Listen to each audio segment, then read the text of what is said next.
Personalmente, he estado presenciando varios casos de personas que se encuentran deprimidas en esta época. Y la pregunta es, ¿cómo podemos trabajar desde la pastoral y el liderato con el tema de la desesperanza? Teotecnología.com presenta Teobytes. Busque su taza de café, de té o de chocolate y siéntese a la mesa con nosotros, porque este tema será de gran bendición a su vida y a la vida de su iglesia. Saludos y bendiciones, les habla Jesús Rodríguez Cortés y les doy la bienvenida a esta edición de Teobytes. Hoy nos acompaña la doctora Marvilis Ávila para dialogar sobre la depresión de temporadas.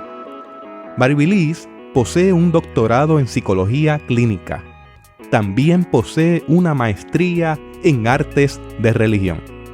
Marvilis y yo hemos tenido el privilegio de militar en diferentes instancias de la vida desde muy jóvenes. En la confraternidad de jóvenes de la Iglesia Cristiana Discípulos de Cristo en Puerto Rico, así sucesivamente compartiendo en iglesia. Luego compartimos estudios en el Seminario Evangélico de Puerto Rico y hoy día nos encontramos en su clínica, en su oficina, donde ella ofrece ayuda psicológica a personas que se encuentran en crisis para dialogar sobre este tema. Marvilis es amiga, es hermana, es una excelente psicóloga, una excelente predicadora, una excelente maestra y es para mí un enorme privilegio darle la bienvenida a Teobytes. Bienvenida, Marvilis. Gracias, Jesús. Saludos a todas las personas que nos están escuchando en este momento. Muchas bendiciones. Marvilis, una primera pregunta que te hago sería, ¿cuáles son las señales de depresión de temporadas? Pues mira, es bien interesante y bien importante también distinguir en lo que es una depresión típica a lo que es una depresión como tal, ¿verdad? Por temporada. La depresión como tal es un diagnóstico que realizan los profesionales de ayuda en la conducta humana, que se distingue por el estado de ánimo irritable, por la dificultad para conciliar el sueño o el exceso de sueño en las personas. También observamos un exceso en términos de la alimentación o falta de alimentación también. Cansancio, sentimientos de inutilidad, dificultad para concentrarse, movimientos lentos o demasiado rápidos, sentimientos de desesperanza y de abandono, pensamientos en muchas ocasiones repetitivos de lo que es la muerte, ¿verdad? O el deseo de escapar y la pérdida de placer en las actividades que corrientemente a la persona pues le daban, ¿verdad? Sentido de placer y de entusiasmo. Eso es lo que llamamos una depresión típica diagnosticada en cualquier momento, ¿verdad? Del año. Ahora, cuando hablamos de depresiones de temporada, estamos hablando de una depresión que surge específicamente en un tiempo dado, caracterizado por muchas circunstancias sociales que ocurren alrededor de esa persona. Así que un ejemplo de ello es lo que se llama el síndrome de la depresión navideña. Y entonces se circunscribe precisamente en esa época en particular, mientras que en el resto, ¿verdad?, del año no vemos ese tipo de expresión. Y específicamente cuando hablamos de esa depresión estacional o de época, estamos hablando de que sí existe esa tristeza, esa melancolía que las personas pueden experimentar al acercarse la época navideña, esa nostalgia que le dan precisamente a muchas personas cuando hacen un repaso, ¿verdad?, de lo que ha ocurrido durante ese año. Y examinan si se cumplieron esas expectativas que ellos tenían o si no se cumplieron esas expectativas. Hay una frustración también cuando eso no se ha cumplido, eso que las personas aspiraban. También se observa aislamiento. Muchas personas no quieren salir a las actividades o fiestas regulares que se dan dentro de la época. Hay una sensación de amargura que los demás pueden observar. Pensamientos negativos. Tristeza muchas veces por la ausencia de alguna otra persona cercana, ¿verdad? Hay esa apatía, que es parte de lo que mencionamos, a los festejos de la época, una apatía. Así que todas esas señales las podemos observar en personas que durante el resto del año no se ven, ¿verdad?, esas señales y que están relacionadas particularmente a la época y a todos los mensajes y experiencias que se dan dentro de esa época. Tenemos gente que piensa que debe quitarse la vida y es una de las expresiones quizás más contundentes de un proceso de depresión que no lleva ahí de ayer para hoy, Claro. Lleva tiempo que eso va ocurriendo y se va dando. ¿Cómo podemos manejar eso? Hay varias maneras en que eso se puede manejar y cuando hablamos específicamente de la pastoral, ¿verdad?, que está en una iglesia o que es líder, son personas líderes dentro de una iglesia, es importante detectarlos porque obviamente vamos a ver esas señales que no suelen ser tan típicas dentro de una persona. Cuando una persona realmente tiende a tener conductas depresivas, se pueden observar durante mucho tiempo. Así que el visualizar a alguien dentro de una época en particular con estas señales nos puede a nosotros dar ya la pista de que algo está ocurriendo en esa persona. Así que parte del proceso es ir identificando si pertenecemos a una iglesia, ir identificando a esas personas que están aisladas, que no quieren participar, ¿verdad?, de los procesos de festejo, del diseño de alguna de las actividades. Eso es una. Y parte del proceso entonces es empezar a infundir lo que llamamos la esperanza, porque la depresión está vinculada estrechamente a un sentido de desesperanza en la gente. Y ese sentido de desesperanza tiene mucho que ver, o sea, que tiene algunas causas, tiene algunos orígenes, ¿verdad? Hay estudios que dicen que hasta un 40% más de las personas durante la época navideña se deprimen, más que en otras épocas. Así que eso tiene su origen, ese origen tiene mucho que ver con pérdidas. Cuando vamos mirando, la persona va repasando experiencias que están vinculadas a lo que son las pérdidas. Pueden ser pérdidas de algún tipo de ser querido, ¿verdad?, a través de la muerte, de un accidente, pero también puede ser pérdidas que ocurren mucho en nuestro país, en Puerto Rico, pérdidas porque salen familiares, que son familiares donde hay una unión muy estrecha, salen de nuestro país y emigran en búsqueda de una mayor estabilidad económica. Así que empiezan a salir y hay pérdidas también por esa salida, por esa distancia que va a haber ya, aunque hay unos medios tecnológicos, ¿verdad?, que nos mantienen vinculados a nuestras familias, a nuestros seres queridos, a nuestras amistades, pues el elemento de la presencia física no es insustituible, o sea, que es un elemento que realmente es insustituible. Realmente no hay nada que pueda sustituir ese calor y esa cercanía humana. Ese es otro tipo de pérdida que se está ocurriendo mucho. Lo otro es pérdida por separación o divorcio y todos los rearreglos que hay que hacer cuando ocurre eso en alguna familia nuclear, ¿verdad?, que tiene que ver también con cómo yo voy a pasar algunas épocas festivas con mis familiares más cercanos, con mis hijos, que tengo que compartirlos con la otra familia, y eso implica unas experiencias sumamente diversas, conflictivas y de mucha tristeza, ¿verdad?, de unos espacios, unos vacíos que están ahí. Por otro lado, también tiene que ver con el asunto del elemento social. Y que cuando hablamos de esto es que hablamos de que existe una publicidad alrededor de nosotros en la época donde hay un impulso a que tenemos que sentirnos felices. Tenemos que sentirnos felices porque todo el mundo está feliz, no necesariamente porque hay un elemento espiritual de celebración del nacimiento de Jesús, ¿verdad?, y de todo lo que ese nacimiento implica en la vida de nosotros y nosotras como cristianos y cristianas, sino que hay personas que celebran la Navidad sin darle ese significado, pero hay un impulso social a que tenemos que sentirnos felices en esa época, a que tenemos que festejar como quiera, no importando las circunstancias que nos rodean. Así que al nosotros y nosotras no cumplir con esas expectativas, ¿verdad?, esa sensación de vacío está ahí.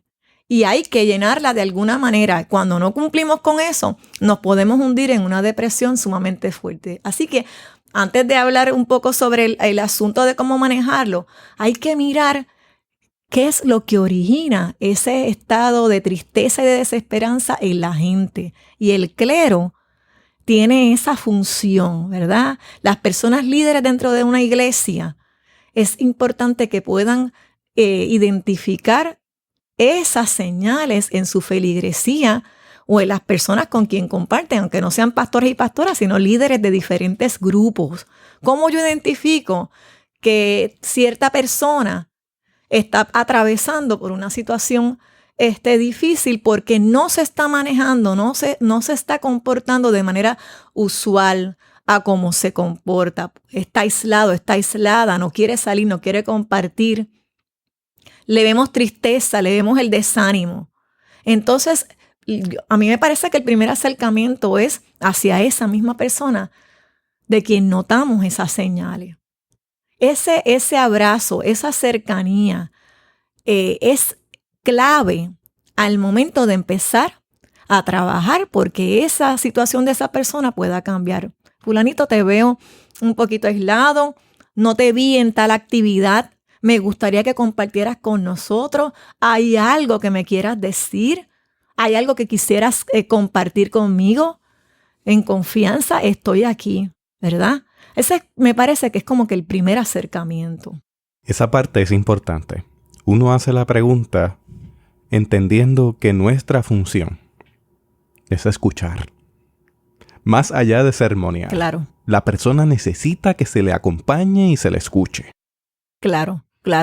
Hay que escuchar a esa persona y por lo general las personas que se sienten tristes, ¿verdad? No todas, pero las personas que se sienten tristes y que hayan en la otra persona dentro de una iglesia alguien que representa confianza, que representa esperanza y sobre todas las cosas que representa sensibilidad. Esa persona se puede confiar en ese otro, en esa otra, en ese pastor, en ese líder de grupo. Mira, yo me estoy sintiendo triste, no me estoy sintiendo muy animado. Mi hija se me fue para Estados Unidos, ¿verdad? Este es el primer año, el año que estoy ahora tratando de manejar la ausencia de mi esposo que perdí el año pasado, ¿verdad? Y se me está haciendo muy difícil.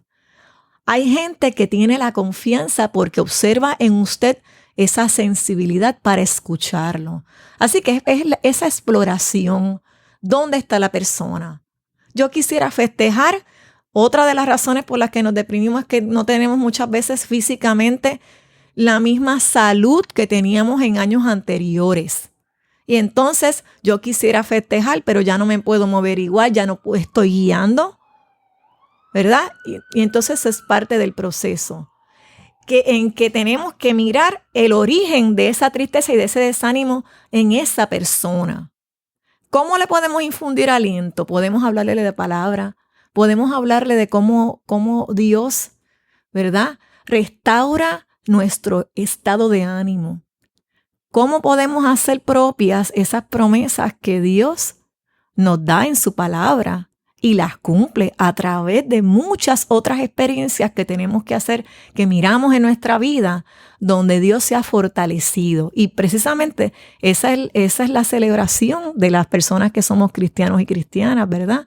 Cómo se concretiza en nuestras vidas todas esas promesas que el Señor nos hace, aunque haya otra lista de peticiones aún no cumplidas.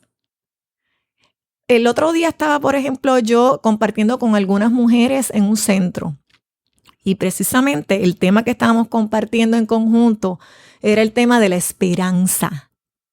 Mujeres que están en un proceso de rehabilitación en muchas áreas de sus vidas. Y parte de lo que traíamos era cómo se define la esperanza. La esperanza se define como la confianza, una definición básica, la confianza en aquello que estamos esperando, ¿verdad? Que se cumpla eso que estamos esperando y tenemos esa confianza. Pero había otra definición que hablaba sobre la esperanza como un estado de ánimo. Y entonces esa definición es una definición que limita lo que realmente es la esperanza, porque la esperanza no se supedita, no se puede ajustar a un estado de ánimo. Porque aún si ocurriendo diferentes circunstancias en la vida de nosotros y nosotras, la esperanza es lo que nos mueve a mirar que va a haber otro futuro en esa circunstancia adversa que está ocurriendo en nuestras vidas. Así que no responde a un estado de ánimo, ¿verdad? Sino es esa confianza que depositamos, en este caso las personas que somos cristianas, que tenemos una vida de fe, en que Dios va a concretizar ese resultado positivo en nuestra vida. Y aunque no necesariamente sea por el camino que nosotros y nosotras entendemos. Así que parte del proceso es, como líderes, como personas de fe, parte del proceso es nosotros infundir esa esperanza en otros y otras a través de la palabra, a través de lo que hacemos dentro de la iglesia, como las predicaciones, las clases bíblicas, las obras de teatro, ¿verdad? Todo lo que tiene que ver con las funciones y lo que se hace en la iglesia refleje ese sentido de esperanza en la gente. Pero hay otro elemento, Jesús, que es el elemento de cómo nosotros podemos infundir esperanza si no estamos nosotros mismos esperanzados. Y ese es el otro desafío que tienen los pastores y las pastoras y los líderes de iglesia. Esa parte es importante porque tenemos que reconocer, Maruilis, que todos y todas tenemos nuestras alturas de fe. Claro. Y tenemos también tiempos de fe bajita. Entonces esto requiere una preparación espiritual constante, consistente, el estar cultivando las disciplinas espirituales y el reconocer cuáles son los huecos en el camino, para no entrar en una dinámica que pueda operar en detrimento de la persona que quiere acompañar, que puede llevarla también a tener una crisis porque precisamente no ha reconocido en sí misma esa problemática. Claro. Y es un reto porque los pastores, pastoras, líderes de iglesia somos seres humanos, ¿verdad? Y tenemos nuestros procesos también de crisis y tenemos nuestro repaso de las cosas en nuestras vidas que no se han cumplido, que hemos deseado y aún no se han dado. Y eso puede llegar tan a fondo en la persona que la persona puede sentirse triste. Es parte del proceso. Ahora, ¿cómo yo afirmo el Dios de esperanza en mi vida y en la gente con la cual yo comparto y a la cual yo en cierta manera también le ministro, ¿verdad? Así que el primer paso es cómo yo, si me siento desanimado o desanimada, voy a trabajar con ese desánimo para poder primero lidiar conmigo y sentirme mucho mejor sabiendo que hay un Dios, en este caso, al tener una vida de fe, que hay un Dios que está conmigo, que me respalda, que ha estado en diferentes momentos de mi vida, y el elemento aquí de la memoria también es importante. Si en este momento yo me siento triste porque tengo una situación económica sumamente difícil, porque he perdido familiares en diferentes formas, porque he tenido que hacer cambios este año por la misma situación económica, me he tenido que mudar, he perdido el trabajo, conseguí un trabajo donde la remuneración económica no es la misma. ¿No me van a pagar? No me van a pagar, exactamente, nada. Y ante un panorama donde los anuncios que tenemos es que esto va a ser aún peor. Ahora mismito estamos en esa situación. Y al estar en esa situación, la tendencia es a que uno sienta mayor desesperanza. Porque el futuro que se vislumbra no es un futuro alentador. Lo que pasa es que nosotros, dentro de este proceso también, creemos en un Dios que hace el trabajo con todo eso, que es más grande que esas situaciones. Así que la trayectoria es cómo yo trabajo con ese desánimo, aún viendo un panorama frente a mí que no es alentador, y cómo de la misma manera yo le voy infundiendo ese ánimo a otras personas. Hay que acudir a nuestra memoria. momentos en los que hemos tenido situaciones sumamente tristes, sumamente difíciles y hemos podido salir adelante con la ayuda de Dios, ¿verdad?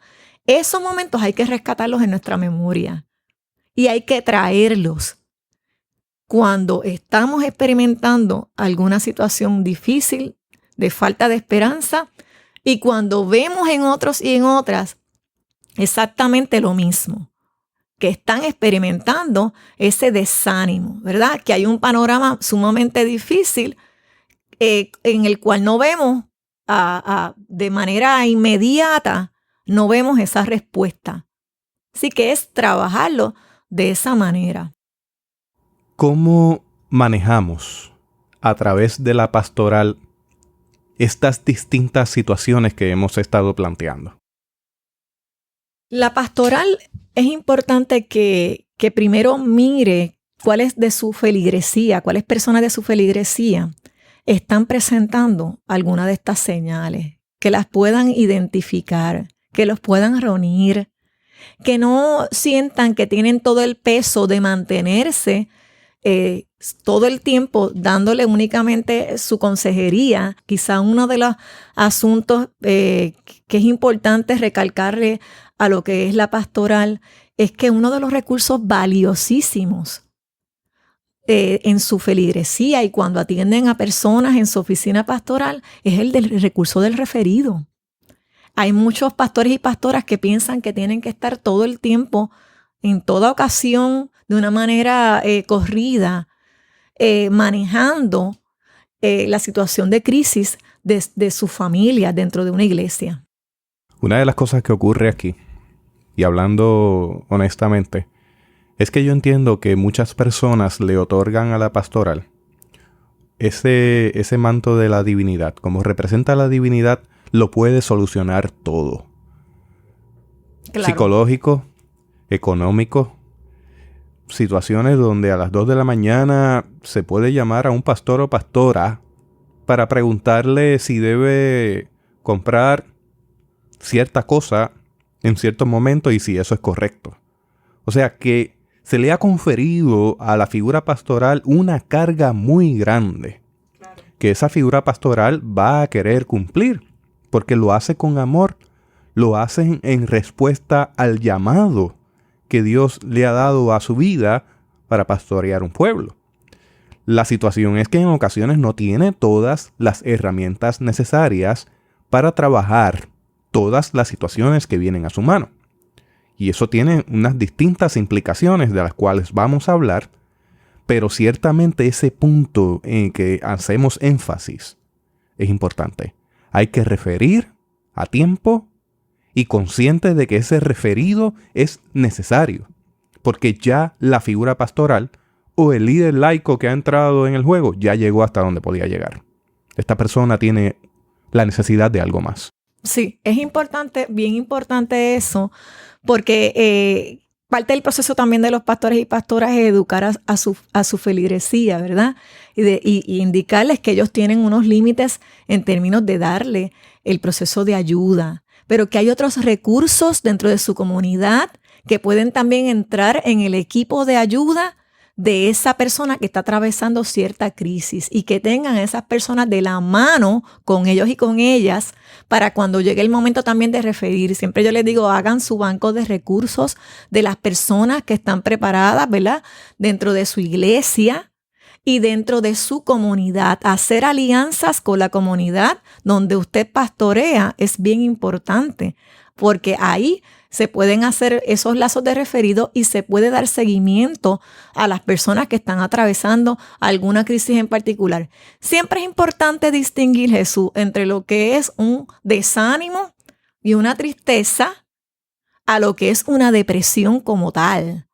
Y muchas veces no tenemos quizá, ¿verdad?, ese ojo para detectar cuál es la diferencia. Y estamos hablando de gradaciones, ¿verdad? No es lo mismo una persona triste que una persona deprimida. Y ahí parte de lo que va a determinar eso es la intensidad con la que la persona expresa su tristeza a través del llanto, a través del aislamiento, a través de las frases que la persona puede decir constantemente. Existe una relación entre lo que yo pienso, yo siento y yo hago. Así que parte también de lo que vamos a detectar es los pensamientos que están detrás de la persona que dice alguna frase que usted escucha. Ay, yo no sé, ya yo estoy cansado de todo, de la misma rutina. Ya no quiero seguir con lo mismo. Ya no tengo en mi casa a mi hija o mi hijo que se fue para Estados Unidos.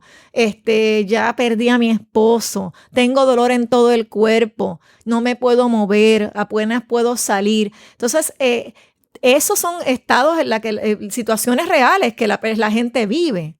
Ahora, hay una diferencia entre esas situaciones reales y la expresión constante negativa que la persona hace. Así que eso y la manera en que esa persona se va comportando nos dice el grado de tristeza en la que la persona se encuentra. Por lo tanto, no es lo mismo una tristeza o una sensación de desánimo a una depresión, donde usted ve que la persona también ha cambiado sus hábitos alimentarios, ha cambiado sus hábitos de sueño. Usted ve que es otra persona. Claro, no hay que esperar llegar allá. En ese momento es que es importante que usted pueda reunirse, que usted pueda dar seguimiento desde el ámbito pastoral y de cuidado hacia esa persona. Y en conjunto con esa ayuda que usted da como pastor y pastora, usted pueda detectar otros recursos dentro de su iglesia o su comunidad que le puedan dar entonces esa otra ayuda, que es una ayuda más profunda para que la persona pueda ir superando esa experiencia. Así que es un trabajo colaborativo, es un trabajo de referido, pero no es que usted va a dejar de seguir comunicándose con esa persona, reuniéndose con esa persona, identificando familiares o recursos de apoyo dentro de su iglesia que hagan la visita. No la tiene que hacer usted como pastor o pastora, la puede hacer, pero usted puede reunir a ese grupo de ancianos, de personas que pueden también darle seguimiento a su comunidad, ¿verdad? A su iglesia y a esas personas dentro de su iglesia que se encuentran en estas situaciones particulares. ¿Qué riesgos podría enfrentar algún líder o alguien de la pastoral si no reconoce que hay que referir a tiempo? Parte de los riesgos puede ser que la persona cometa, ¿verdad?, algún acto de atentado contra su propia vida y que probablemente entonces haya habido alguna intervención de la persona, del pastor o pastora, donde pues se le dio una palabra de aliento, y ese es otro integrante bien importante, otro elemento importante. Que es la parte de los pastores y pastores. Nosotros damos como personas cristianas palabras de fe, palabras de aliento, pero también tenemos que mirar la parte práctica del asunto. Un pastor o pastora puede dar su consultoría, su asesoramiento pastoral, pero en conjunto con ello hay que explorar qué pasa con esa persona cuando sale de la oficina pastoral. ¿Qué ocurre? ¿Hay riesgos para esa persona de que en su persistencia negativa de pensamientos pueda hacerse daño? Hay que monitorear a esa persona, hay que explorar cuáles son sus fuentes de apoyo, hay que explorar de alguna manera si la persona ha tenido algún pensamiento y hay que referir. En el caso de que usted no haga eso, la persona sí podría tener algún atentado contra su propia vida. Y probablemente haya gente que haya visto que su director espiritual era el pastor o pastora, ¿verdad? Pero más allá de eso, el proceso es un proceso donde nosotros tenemos que saber, dentro de lo que hemos estudiado y donde Dios nos ha puesto, cuáles son nuestros límites y que podamos hacer un trabajo colaborativo con las personas de nuestra feligresía, de nuestra iglesia, de nuestra comunidad. Ese trabajo colaborativo es el que va a ayudar, ¿verdad?, junto con la oración y todo lo que son las disciplinas espirituales, a que esa persona también pueda salir a flote, ¿verdad? Así que es un proceso donde Dios pone esos recursos en la vida de los pastores y pastoras para que puedan ayudar a esa comunidad de fe. Los acuerdos de confidencialidad no proceden cuando esa persona argumenta que se va a hacer daño. No proceden, pero hay que saber cómo se trabajan, porque hay que recordar que la persona que se acerca a uno se acerca con una confianza de que lo que está allí hablando, conversando con el pastor, que es algo muy íntimo, no va a ser confesado a otra gente, no va a ser dicho en una predicación. Porque a veces no damos nombres de personas, pero damos todas unas circunstancias. La iglesia es pequeña y se identifica de quién estamos hablando y tenemos que tener esos cuidados, ¿ves? Pero dentro de esta dinámica es importante mirar y hacer una alianza con la misma persona y decirle, mira, yo sé que tú te sientes de esta manera, solidarizarte con el estado, ¿verdad?, de tristeza y entender por qué la persona se siente triste. Y dentro de esa misma dinámica de conversación, pedirle a la persona que le otorgue la confianza de decirlo a alguien que es importante para él o para ella. Y en ese sentido, en ese tipo de acompañamiento, el asunto de lo que es la confidencialidad y el que se sienta la persona que tú le has fallado no ocurre. Por lo general no va a ocurrir.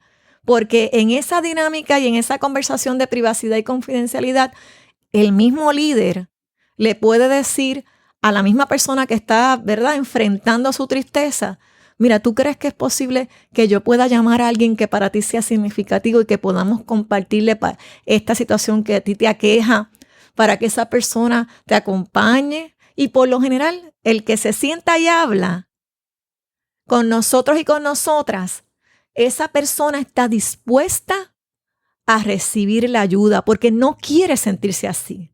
No quiere, nadie se quiere sentir triste ni deprimido. Nadie quiere sentir eso porque es una sensación sumamente incómoda. Así que la gente está buscando o sentirse de otra manera. Por eso es que se acerca a uno. Hay quienes no se acercan y nuestro reto es cuando vemos los cambios acercarnos nosotros. Pero si le identificamos una persona que sea de apoyo, ¿tú crees, fulanito o fulanita, que debemos compartir esto? Hay alguien que tú identifiques dentro de la iglesia, si no es un familiar, que le podamos decir cómo tú te sientes, que se vaya contigo, que esté contigo, que te pueda llevar al doctor, a la doctora. Sí, puede ser tal persona. Y ya la persona está otorgando la autoridad para que se pueda contactar a esa otra persona o recurso de apoyo. Así que hay maneras de trabajar con eso, donde estamos todavía ayudando a la persona, protegiéndola desde su experiencia, para que salga de ese estado. Mencionábamos ya en el podcast que tenemos gente en ocasiones en el liderato y en la pastoral que ya no pueden con su vida. Uh-huh. Porque han sido tanta la carga de emociones recibidas por confesiones, por quejas, por diferentes situaciones que implican la pastoral. ¿Cómo manejamos esto? ¿Cómo manejamos a esta persona que está en el frente de batalla constante, que ya se encuentra congestionada con toda una serie de situaciones a las cuales ya le ha dado mente, le ha ocupado sus fuerzas emocionales, físicas, espirituales? Lo primero es que la persona tiene que autocuidarse. El líder, la persona que es líder dentro de una iglesia, es importante que parte del cuidado a sí mismo es que aprenda a delegar. Y eso es uno de los primeros, quizá, obstáculos que tienen las personas que están abrumadas. Precisamente por lo que tú mismo mencionabas ahorita, que era el asunto de que se les ascribía a los líderes pastorales, se les ascribe, ¿verdad?, todo lo que son las características divinas. Así que se supone que ellos cumplan con esas expectativas que los feligreses tienen acerca de ellos. Así que el primer trabajo es educar a la iglesia en términos de que de que hay unas funciones que van a seguir haciendo, que van a estar allí, pero que también necesitan un tiempo para ellos. La parte de poder aprender a poner límites y delegar. Así que yo sé que en muchas ocasiones es difícil para los pastores y pastoras delegar porque pues los familiares esperan que si alguien muere, el que esté allí al frente sea un pastor o pastora. Que si se enferma alguien en el hospital, no mande solamente a los ancianos, sino que a quien quiero es a mi pastor o pastora, ¿verdad? Esas son parte de las expectativas. Pero no siempre eso se puede cumplir por diferentes razones, sobre todo cuando la comunidad de fe es una comunidad que es amplia, hay mucha gente que vive también en diferentes lugares. Así que el pastor o pastora estar presente en muchos de esos escenarios es imposible prácticamente. Pero en ese proceso es importante que los líderes puedan aprender a delegar en las personas más cercanas para que también hagan esas funciones, las manos pastorales, ¿verdad? Así que eso es parte del autocuidado. El sacar espacios también para otros asuntos familiares, para divertirse, aunque esto parezca raro. Muchos pastores y pastoras no sacan esos espacios para divertirse en familia, para recrearse. Y entonces todo llega el momento en que hay una quemazón. Y la quemazón también puede hacer que no cumplamos con esas funciones importantes que tenemos dentro de la iglesia y con la cercanía ante situaciones de crisis de los hermanos y hermanas de la iglesia. Así que la parte del autocuidado es vital para un pastor o para un líder o una líder religioso. Esto va a ser un tema de otro podcast, pero yo estoy preocupado profundamente por las familias pastorales. Toda esta situación que estamos hablando redunda en que tenemos gente en el liderato pastoral, en el liderato y en la pastoral, que están congestionados y congestionadas con toda la serie de situaciones que tienen que trabajar. Y eso se traduce en un escenario familiar algo difícil, donde hijos e hijas de pastores y pastoras tienen una presión encima, esa misma presión de la divinidad se la transfieren a ese hijo, a esa hija. Esposas, esposos, familias enteras que están sobre la lupa constante de la familia pastoral.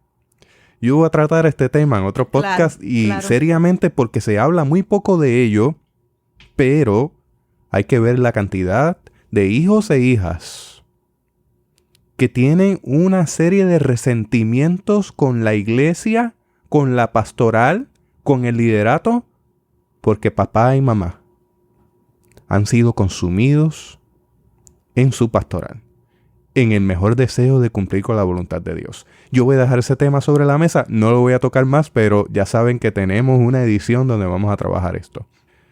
Esas cargas emocionales de la pastoral ciertamente tienen implicaciones adicionales dentro de toda la dinámica de familia.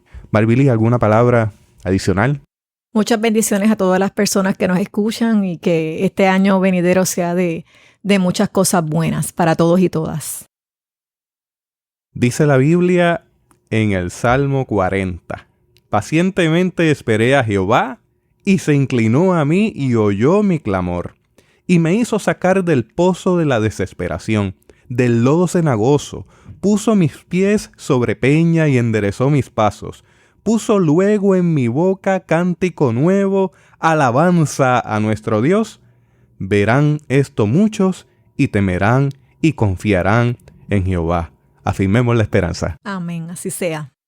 Si usted desea encontrar las notas de este episodio, le invito a visitar nuestra página en la internet www.theobites.com/depresión www.theobites.com/depresión. También le invitamos a compartir este audio con otras personas a las cuales usted sabe que le hará mucho bien.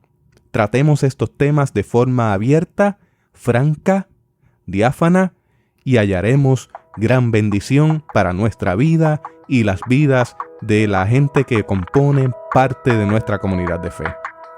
Hasta aquí esta edición de Theobites. Gracias por darnos el privilegio de llegar hasta ustedes a través de las redes informáticas. Será hasta el próximo episodio. Que la paz y la gracia de nuestro Señor Jesucristo sea con ustedes.